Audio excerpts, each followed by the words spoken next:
What's up, guys, and welcome back to another episode of the Figures of Sport podcast. We are now on episode 68. We've got some NFL, some NBA, some MLB, and we're going to end the episode with some UFC talk.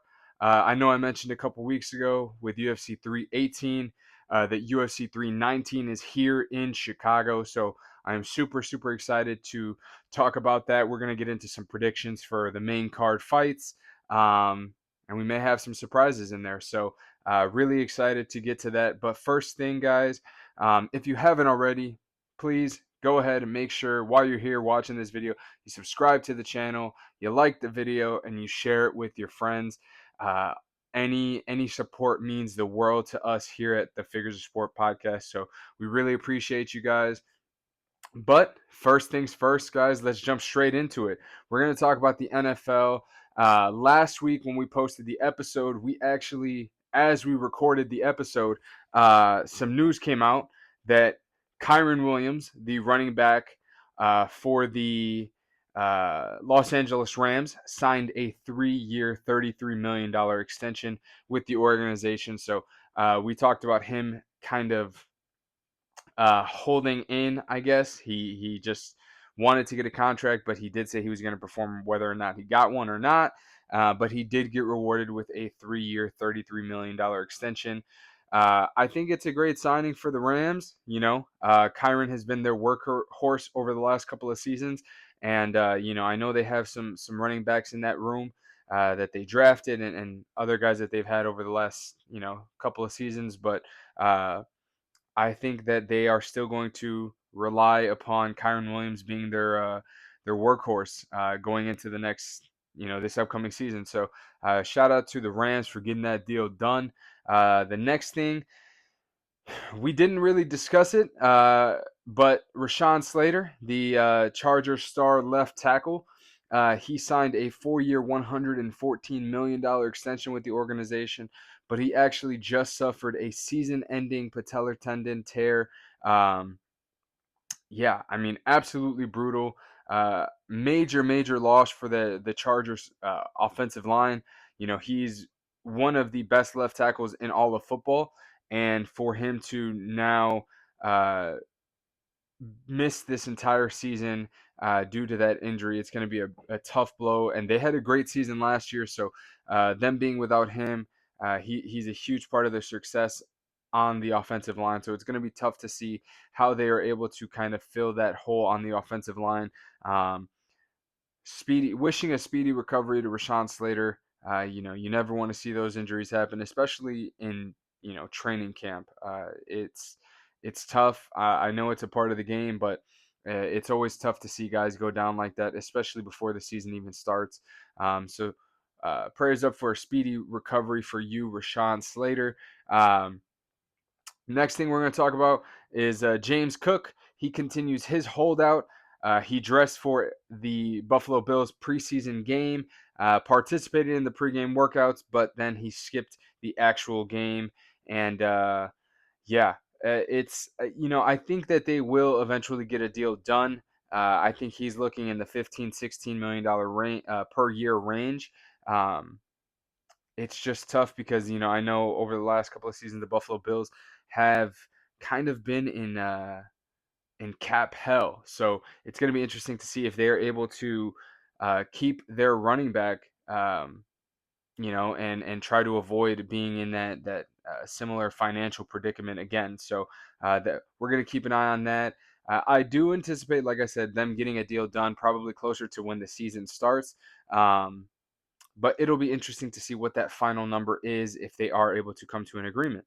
Uh, and then before we change gears over to the NBA, I really wanted to talk about that video of CeeDee Lamb getting absolutely train wrecked on the sideline by a referee.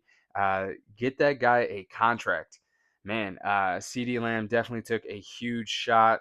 And yeah, I mean, glad he's okay, but that was a really funny video. If you guys haven't seen it, definitely look it up. It is worth a laugh for sure. Guys like Stephen A were laughing. As you guys know, he trolls the Dallas Cowboys very very often. So, yeah, I just had to bring it up because it was a very funny video.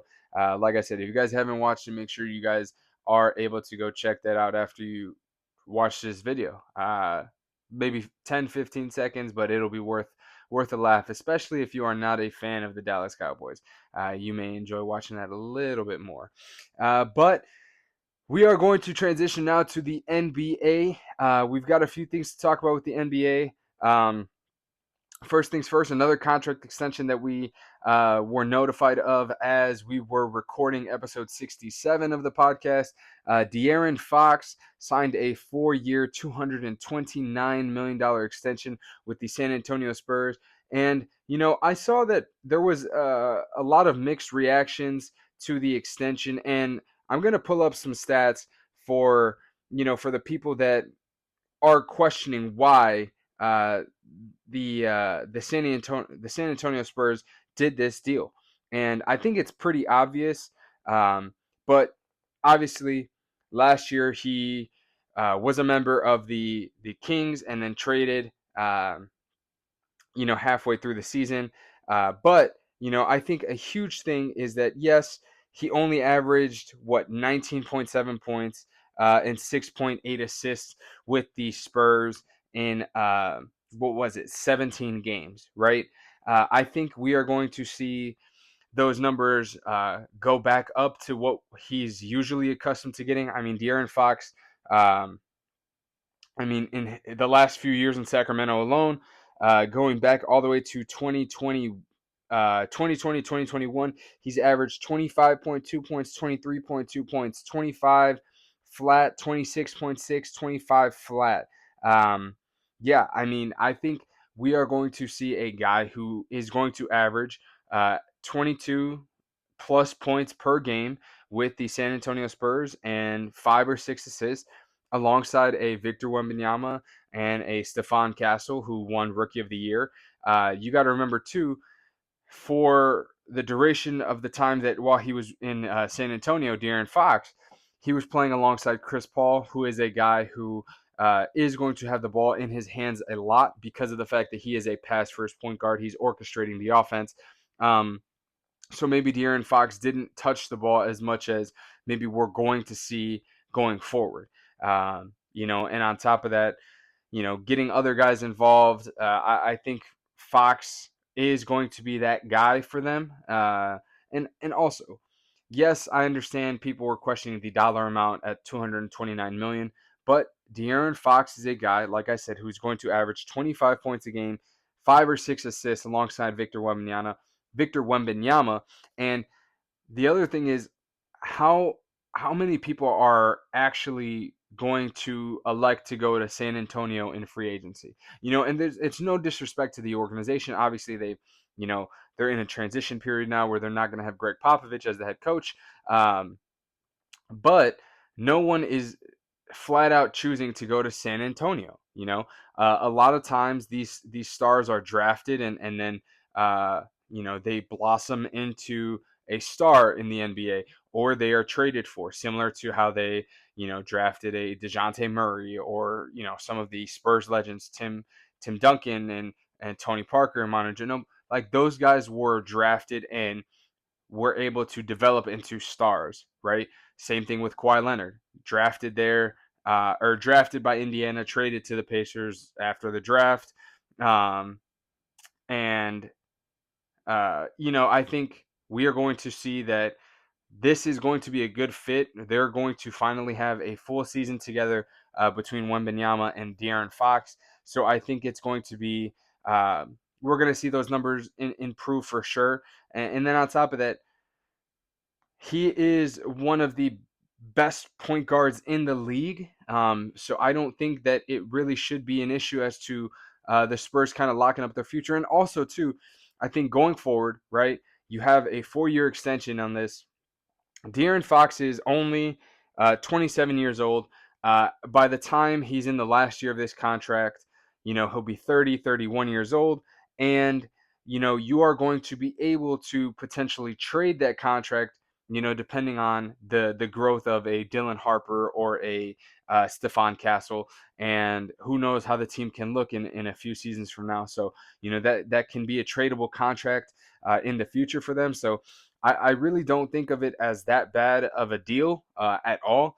So I was a little bit uh, questioning uh, the question surrounding the deal itself. So overall, I think it's a good deal for the Spurs. They lock up their point guard of the future. Yes, I understand they have a bunch of point guards with Stephon Castle and Dylan Harper and De'Aaron Fox now, but I think it was a solid deal for them. I think they definitely needed to have another star alongside Victor Wembanyama, and like I said, who knows in the next couple of seasons, depending on the growth of Castle and Harper, they could, move off of De'Aaron Fox's contract and give money to those younger guys now, right? So it'll be interesting to see what happens, obviously, down the road. But overall, I think it was a good deal for the Spurs and definitely something that they absolutely needed to do because you are getting a guy who is going to go score 25 points a game and be your second star to Victor Wembanyama, which they absolutely needed. So shout out to the Spurs for getting a deal done. Now, the next thing I want to talk about is going to be opening night of the NBA. Man, it's kind of crazy that we are just a little over 2 months away from the NBA. I mean, it's it's crazy. I feel like the summer's flying has flown by. We are already in August. Um, and we are getting very, very close to opening night of the NBA. And one of the first games that we are going to see is the Oklahoma City Thunder raising their banner against the Houston Rockets. Kevin Durant will be watching his former team win or raise the banner and receive their championship rings. And I think it was very devious planning by the NBA, by the way. Saying, "Hey, look, you couldn't do this, but these young guys did." But I think it was that's going to be an exciting game. I think the Houston Rockets, with the things that they've done this offseason, adding Kevin Durant, and they are going to have a very solid young core. Um, you know, I think that the Rockets might be one of the biggest threats to the Oklahoma City Thunder in the Western Conference outside of the Denver Nuggets and the LA Clippers, maybe the Lakers. I think the Rockets with that young core adding, I mean, if you think about it, they replaced Jalen Green with Kevin Durant, right? Jalen Green was one of their stars and one of their leading scorers, and now you just kind of swapped him out for one of the greatest NBA players of all time in Kevin Durant. So I definitely think that's going to be a very solid acquisition for them. So I think they should be able to take the next step going forward. And like I said, I really do think that this is going to be one of the kind of marquee matchups that we're going to see throughout the season, between the Thunder and the Rockets. So I'm extremely, extremely excited to watch that game. OKC is going to be rocking with the fans. They definitely seem to have some of the best fans in the NBA. And on top of that, the fact that they're going to be getting their rings, the banner is going to be raised, the arena is going to be louder than it's ever been. And yeah, I mean, I'm super excited for that game. October 21st can't come soon enough. But then another game that we're supposed to see is the Lakers versus the Warriors. This will be the first full season that both the Lakers and Warriors are going to have their new stars for the full season. The Warriors with Jimmy Butler and the Lakers with Luka Doncic. Um, neither of those teams really did a lot in the offseason. Um, you know, Obviously the Warriors still they might potentially lose another piece though in Jonathan Kuminga, who is a restricted free agent who has rejected deal after deal by the organization. So, they may be without him as well. So, both of these teams, though, for the most part, are going to look very similar to how they did the second half of last season. maybe a couple extra additions here and there, but nothing major. But it is going to be the first full season that you see a Steph Curry and Jimmy Butler pairing and a LeBron James and Luka Doncic pairing. So it'll really be interesting to see how these two teams kind of match up now. I'm interested to see how that works out. And I also think that this is always one of my favorite matchups to watch, just because the Lakers and the Warriors over the last few years has become a similar to what I said about the Thunder and Rockets, has become a marquee matchup. So the rivalry, obviously, that has kind of gone on since the mid 2010s between LeBron James and Steph Curry. Now that LeBron is on the Lakers, that has kind of carried over. But I feel like those two teams definitely get a little more juiced up to play each other. So for those two games to be the two opening night games of the NBA, especially that the NBA now is going to be on NBC and kind of go back to their old roots, it's going to be very interesting to see. Uh, Hopefully, some new energy around the NBA. The new TV deal, obviously, all of those things kind of being incorporated. A new season, a new champion, all that stuff. I'm really excited for the NBA, and I think that this might be a very fun year. I think there's going to be a lot of competition in the Western Conference, not so much in the Eastern Conference due to so many injuries. But uh, I'm super excited for the NBA this year. Super excited to see who kind of comes out on top this year. I think the NBA has a lot of competition, and it's going to be very hard to tell who's going to win. Obviously the Thunder are a team that literally stayed the same. Their young core is only getting better with time, and obviously some of the other teams like the Nuggets and the Rockets and the Clippers, Warriors, Lakers, the Timberwolves, all those teams are going to be with the pieces that they added for a full season now, and getting more acclimated with each other. So I'm super excited to see the battle in the Western Conference. Uh, like I said, not so much in the East. I feel like the East is very top heavy. A lot of teams are injured. But overall, it should be a fun NBA season, a breath of fresh air with, like I said, the new TV deal coming in and new broadcasters. Everything is going to be a little bit different. So I'm super excited. Opening night should be rocking. I can't wait. But the full NBA schedule, I believe, is being released on Thursday. So this episode is dropping on Tuesday. The full NBA schedule will be dropping on Thursday, August 14th. So we are going to, in next week's episode, maybe we'll kind of pull some of the more marquee matchups throughout the season, and we'll talk about those a little bit more. But the other games that we saw that have already been released is the Christmas Day games, and there's going to be 5 games. One of them is the Cavaliers versus the Knicks, the Spurs versus the Thunder, the Rockets versus the Lakers, the Mavs versus the Warriors, and the Timberwolves versus the Nuggets. 5 really, really good games. The one shocker that I think we aren't seeing here as far as a team is the Boston Celtics. I believe the Boston Celtics have played on Christmas for like the last 9 or 10 years. So honestly, seeing them not on this Christmas Day list is a shock to me.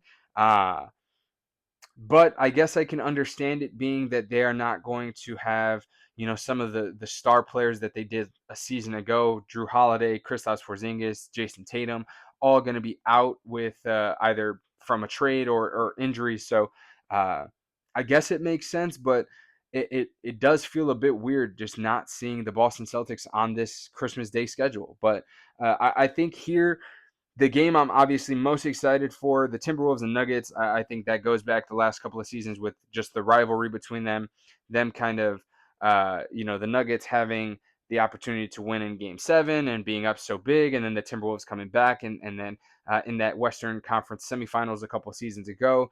And obviously there's a rivalry brewing there. Those guys compete very hard against each other. The Mavericks and the Warriors, you know, we're not going to see Kyrie Irving in that game, but you still are going to see a Cooper Flag, Anthony Davis, Klay Thompson, and again Klay Thompson, the Warriors. Obviously, that's going to play there as well. So on Christmas Day, him kind of going back to Golden State is going to be something that we'll take a look at for sure. But the Rockets and Lakers is going to be a great game too. KD, LeBron, Luka. It's going to be a fun matchup to watch there as well. Spurs versus the Thunder. I think that is going to kind of be something that may not get the most eyes on Christmas. And kind of same thing maybe with the Cavaliers and Knicks. But I do think that those are going to be two really, really good games overall as well. If everyone is healthy, those should be two really solid games. So super excited for this Christmas Day list. Again, just really shocked that we're not going to see the Boston Celtics playing on Christmas this year. Feels weird, honestly. It really does. But moving on, we're going to talk about the MLB. And man, the Milwaukee Brewers, what a run the Milwaukee Brewers are on. They have won 10 in a row. We are recording this on Monday night. They have secured their 10th win in a row. They've won 25 of their last 29 games. They've had two 10-game win streaks in that stretch. And, they now have a 6.5-game lead in the NL Central. I mean, the run that the Brewers are on is absolutely incredible. They now have the MLB's best record, and they've kind of taken the league by storm. I really didn't expect this from the Brewers, and it's funny because sometimes I feel like when you mention the Brewers and the World Series in the same sentence, it doesn't really fit. It doesn't really mesh too well. But this is a team that I think if they are able to continue on this run, they may be poised to make a deep playoff run and potentially a World Series run. This team is hitting, pitching, playing defense. They are firing on all cylinders right now, and it is absolutely incredible to watch. I mean, they're 74 and 44. They have a 5-game lead over the Philadelphia Phillies for the best record in baseball. They have one of actually the highest win differential or run differential in baseball at 100 plus 138. I mean, they're 40 and 20 at home, 34 and 24 on the road. They've scored almost 600 runs, which is going to put them in the top 5 behind the Dodgers, Yankees, Cubs, and Red Sox. I mean, this Brewers team is legit. Their pitching has been solid. Again, defense has been solid, but their offense has been incredible. And it looked like their streak was going to come to an end today, but again, late game heroics kind of saved it for them, and they are playing at a very, very high level. And as someone from Chicago, it does scare me if I'm a Cubs fan. This is a division that the Cubs had a very strong first half of the season. The offense was firing on all cylinders. Pitching was solid. I think the issue, and we talked about it a couple episodes ago, the biggest thing I wanted to see the Chicago Cubs, when they were really close in that NL Central race, they needed to go out and go get a premier starter because they needed pitching rotation help. You end up getting Mike Soroka, and after one start, he's landed himself on the IL. Now your big starting rotation acquisition is now injured for however long. So, the offense is kind of sputtering right now. Defense has been all over the place as well. The pitching has been, as far as bullpen help, some of those guys haven't been as solid as they had hoped. It's not looking great for the Chicago Cubs in this NL Central division, especially with the way the Brewers are playing. It doesn't look like they're ready to give up this NL Central lead anytime soon. So, it is going to be extremely tough for this Chicago Cubs team to kind of make a comeback. And I understand that, yes, even if they don't win the division, they are still kind of in prime position to take a wild card spot, as they are the number one team for wild card. They have a 4.5 game lead, and then it's the Padres and the Mets. But I think the biggest thing here is that the fact that they are not looking good, even if they are to make it to the postseason. So we're going to keep an eye on that. But man, this Brewers team is absolutely lethal right now. They are a truly fun team to watch. And I know we talked about them last week as far as their record since the All-Star break, but I mean, their record in their last 30 games alone, just the last month, has been absolutely incredible. I mean, for them to have multiple 10-game win streaks in this span of 29 games, um, it's ridiculous. It's almost unheard of. So this Brewers team is hot. I would say if you guys are a fan of good ball, the Brewers are playing some really good ball. So I would definitely check them out. Keep an eye on them because they genuinely might be a sneaky team to win this World Series this year. So I'm don't want to say anything. I don't want to jinx anything, but they have been great. But speaking of teams that have been great, shout out to the Seattle Mariners. They are 9-1 in their last 10. They've won 7 in a row. And I think that they are doing things incredibly well. Since they have added Josh Naylor and Eugenio Suarez, they have been great. And I think I also mentioned as well that Josh Naylor this year, for example, he is a guy that maybe hasn't been hitting for as much power as maybe that they had expected him to hit. But guess what? Since he's been there, he has been great. He has been really good. I believe he's hit 4 home runs in 15 games for them already. He's been a really solid acquisition. Obviously, Eugenio Suarez is doing his thing. He's hit, I believe, only 1 home run.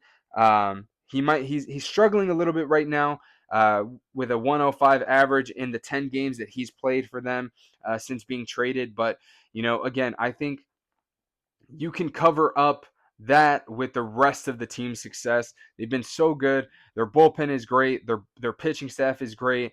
Their offense has been really good as of late. So those are my two favorite teams to watch right now. Honestly, the Mariners and the Brewers. And I've always said too, the Mariners, their biggest issue was offense. Now that they are producing offensively, take some pressure off their bullpen, take some pressure off their starting rotation, and now you can see that they are doing really good things.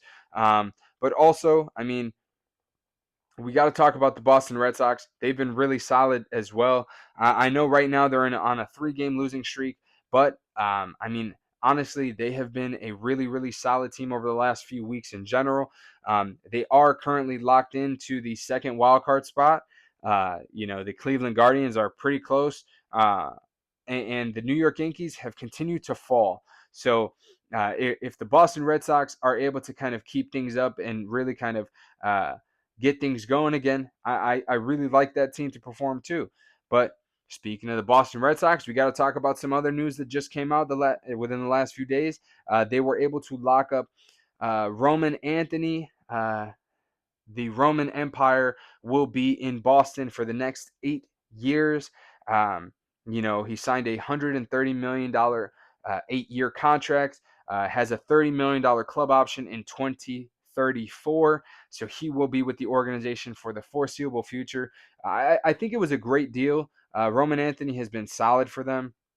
He is obviously he was one of the top ranked prospects in all of baseball. And, I think right now he's on the injured list, but if they're able to get him back and he's able to continue producing, I really like what the Red Sox did here, locking that guy up long term. They locked up Christian Campbell early as well this season. I know he struggled after a little bit, in the majors, but I think this young core of the Boston Red Sox really has some good potential. They have, like I said, Roman Anthony, Christian Campbell, Marcelo Mayer. They've got some great talent in that organization. So and obviously they can do some good things. We've seen it this season with the runs that they've been on. So they've been a really good team. And honestly, I just think that this is a prime opportunity for them to kind of, with the Yankees not being as consistent as they obviously have hoped, this is a prime position for the Boston Red Sox to really kind of continue growing their young guys and really capitalize on the opportunity to make the playoffs this year. I think they could have done a lot more at the deadline, getting just Dustin May, and then on top of that, trading Tibbs, which was the headlining prospect in the Rafael Devers trade. I wasn't a big fan of that move, but I think if they are able to, piece everyone together, this can be a super solid team. And obviously the Cleveland Guardians are only a game back of the Yankees. If they are able to kind of stay ahead of the Yankees and not have to run into them in the playoffs, that's a big win for the Boston Red Sox too. So they've been a really solid team. And overall, guys, I mean, I can't tell you how excited I've been to watch baseball this year again. I feel like there's so much competition this year. There's really no team that is, I mean, honestly, outside of maybe the Brewers, that is head and shoulders above everybody else. I mean, the Dodgers haven't been the almighty Dodgers team that we've kind of expected them to be with the lineup that they have. You know, the Phillies have 69 wins. The Blue Jays have 69 wins. The Dodgers have 68. The Tigers have 69. The Cubs have 67. The Astros are 67. There are, I mean, I would say almost half the league, it seems like, has at least 60 wins. The Cardinals, the Rangers, the Reds, the Guardians, the Yankees, Mets, Red Sox, Mariners, Padres, Astros, Cubs. I mean, there are so many teams that have 60 plus wins this year. I mean, it is a great year for parity in the MLB. I think when it comes down to September and we're closing in on the last 25, 30 games of the season, we are going to see teams really, really start amping it up, especially once rosters expand. You're going to see guys kind of let go of the leash a little bit and really kind of go out there and give it their all. So this has been a great season of baseball, and I've been super, super excited to just sit and enjoy it. Um, I'm so excited for this postseason. You guys can't even understand, and I promise you, we are going to talk about all of that. I really do think that we are going to have one of the best postseasons that we've had in the last couple of years. I am super, super excited for that. But moving on, I want to talk about the UFC. I mentioned it early in the episode. The UFC 319 card is here in Chicago this weekend, Saturday night, and I am super, super excited. I can't wait to go out and see what the vibe is around the city. Obviously, the UFC hasn't been here in so long that I think fans are going to be super excited to just be around it, around the United Center, and really kind of taking it all in. Hopefully that if the event goes well, the UFC is inclined to come here a lot more often, because I think it is a shame that they are not here as often as they should be. I understand Miami, I understand New York, I understand Vegas, but Chicago is one of those cities you just can't ignore, and we love our UFC here. So I really do hope that they are able to come here more often. So I really hope everything goes smooth this weekend. But before we even get into the UFC 319 card, some news broke today that the UFC signed a 7-year, $7.7 billion deal with Paramount. And I mean, they are kind of eliminating the pay-per-view model. I believe the Paramount subscription is going up from, I believe it's like $5.99 to $12.99, but they are eliminating the pay-per-view kind of option, and we are now going to be able to see numbered UFC events, not just UFC Fight Night or anything like that. We are going to see like UFC 319, 320, 321. I don't know exactly when the deal is starting, but we are going to see numbered UFC events on Paramount Plus. Like, that is absolutely incredible. I'm super excited for that, because obviously the pay-per-view model, I really think the only other sport that we see that is boxing, and who knows, that could be kind of coming to an end pretty soon after this news. I mean, you can't be the only option that still is doing pay-per-view. You have to kind of have a I feel like you have to jump onto the streaming wave, So if I'm boxing, but that is an incredible deal for the UFC. Obviously, I'm a big fan of it because the pay-per-view model is a bit outdated in my opinion. This is something that, I mean, obviously my parents were doing when they were, a little bit younger, and having a get together and order the fight and all this stuff. Now it's so simple as you can turn on your Paramount account and you just sit there and watch your UFC event number XYZ. I'm super excited for that. I really love the fact that Dana White and the UFC are doing that. I really hope that boxing also moves towards that as well, just so that they aren't the kind of the fossil here in that pay-per-view group. But I love that. I'm super excited, and I really can't wait because I'm also not really the biggest fan of it on ESPN Plus. So I think being that it's now going to be on Paramount, I'm super excited for that. Uh, great deal, eliminating that pay-per-view model. I'm a huge fan of that. So super excited for that. But now we are going to talk about UFC 319. Obviously, just the main card. That is the meat and potatoes of the whole event. So I've got some predictions, and I can't wait to see if they're going to come true on Saturday night. The first thing, we're going to take Kai Asakura over Tim Elliott. I think Asakura can definitely win this fight. And, it's the first fight on this main card, so we're going to start out a little slow. But, the next fight, I got Michael Page over Jared Cannonier. Then I'm going to take Carlos Prates over Jeff Neal. I'm going to take Lerone Murphy over Aaron Pico. And then as we get to the main event, which is Dricus Du Plessis over or versus Hamzat Chimaev, I really can't tell you who I've got. I just don't know. A part of me is leaning DDP. A part of me is leaning towards Chimaev. I think if you really have to bend my arm and ask me right now, I might pick Chimaev. I think he's been training really, really hard for this fight. And it feels like we haven't seen him in so long. But I really do think that if I have to, I'm going to take Hamzat Chimaev to win this fight. So again, I'm going to take Kai Asakura over Tim Elliott, Michael Page over Jared Cannonier, Carlos Prates over Jeff Neal, Lerone Murphy over Aaron Pico, and Hamzat Chimaev over DDP to win that title. Um, Yeah, I mean, guys, I think UFC 319.